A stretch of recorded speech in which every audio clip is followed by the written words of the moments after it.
വയനാട് ദുരന്തത്തെ തുടർന്ന് കഴിഞ്ഞ കുറേ ദിവസങ്ങളായി കേരളത്തിലെ നവമാധ്യമങ്ങൾ വളരെ മുന്നോട്ട് തന്നെയാണ്. ദുരന്തത്തിൽ എല്ലാം നഷ്ടപ്പെട്ടവർക്ക് അർത്ഥവും അവകാശങ്ങളും നേടിയെടുക്കുന്നതിനുള്ള തീവ്ര പരിശ്രമത്തിലാണ് അവര്. മുഖ്യമന്ത്രിയുടെ ദുരിതാശ്വാസ നിധിയിലേക്ക് സംഭാവനകൾ പ്രവഹിക്കുന്നുണ്ട്. വ്യക്തികളും അത് വ്യക്തി അധിഷ്ഠിതമായ സ്ഥാപനങ്ങളും ധാരാളം പൈസ സംഭാവന ചെയ്യുന്നുണ്ട്. ഈ കഴിഞ്ഞ ദിവസം റിപ്പോർട്ടർ TV അതിന്റെ മാനേജ്മെന്റ് പറയുകയുണ്ടായി, ഞങ്ങള് ഒരു ടൗൺഷിപ്പ് പടുത്തുയർത്താൻ വേണ്ടി റിപ്പോർട്ടർ TV ശ്രമിക്കും എന്ന് പറയുകയുണ്ടായി. നമ്മുടെ ചില മന്ത്രിമാരും അതിനെ പിന്താങ്ങി പ്രസ്താവന ഇറക്കുന്നതായിട്ട് കണ്ടു.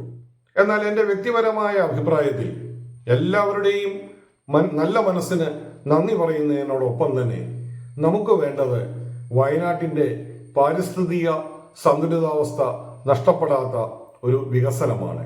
മനോഹരമായ പുഴകൾ അതിലെ ശാന്തമായി ഒഴുകണം.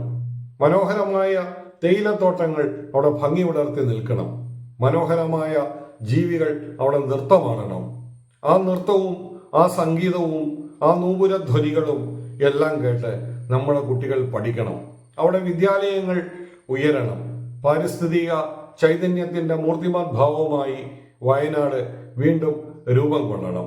നമുക്കറിയാം, സാക്ഷാൽ പരമേശ്വരൻ മഹാദേവൻ ആണ്ടിച്ചി എന്ന പേരിൽ മഹാദേവനും പാർവതിയും നടന്ന സ്ഥലമാണ് വയനാട്. അവർ കർഷക ദമ്പതികളായിട്ടാണ് നടന്നത്. അന്ന് അവർ പകർന്നു കൊടുത്ത രക്തശാലയും ജീരകശാലയും അങ്ങനെയുള്ള ഏതാണ്ട് 100 കണക്കിന് ജൈവിക ജീനുകളുടെ സാന്നിധ്യം പേറുന്ന മനോഹരമായ പുണ്യഭൂമിയാണ് വയനാട്. അതുകൊണ്ട് തീർച്ചയായിട്ടും നമ്മൾ പരിസ്ഥിതിക്ക് കോട്ടം വരുത്തുന്ന നടപടികളിൽ നിന്നെല്ലാം പിന്തിരിയുകയും ദുരന്തത്തിന്റെ പാഠം ഉൾക്കൊണ്ടുകൊണ്ട് ശാലീനസുന്ദരമായ ഒരു ഗ്രാമ്യ ഭംഗിയും പാരിസ്ഥിതിക ചൈതന്യവും ഉൾക്കൊള്ളുന്ന ഒരു പുതിയ പ്രദേശം പടുത്തുയർത്തുകയും അത് നമ്മുടെ കേരളീയ ഗ്രാമഭംഗിയുടെ ഒരു മകുടോദാഹരണമായി മാറുകയുമാണ് ചെയ്യേണ്ടത്. അവിടെ ഒരു ടൗൺഷിപ്പ് അല്ല നമുക്ക് ആവശ്യം. എല്ലാ ജനങ്ങൾക്കും ജീവിക്കാൻ കഴിയണം.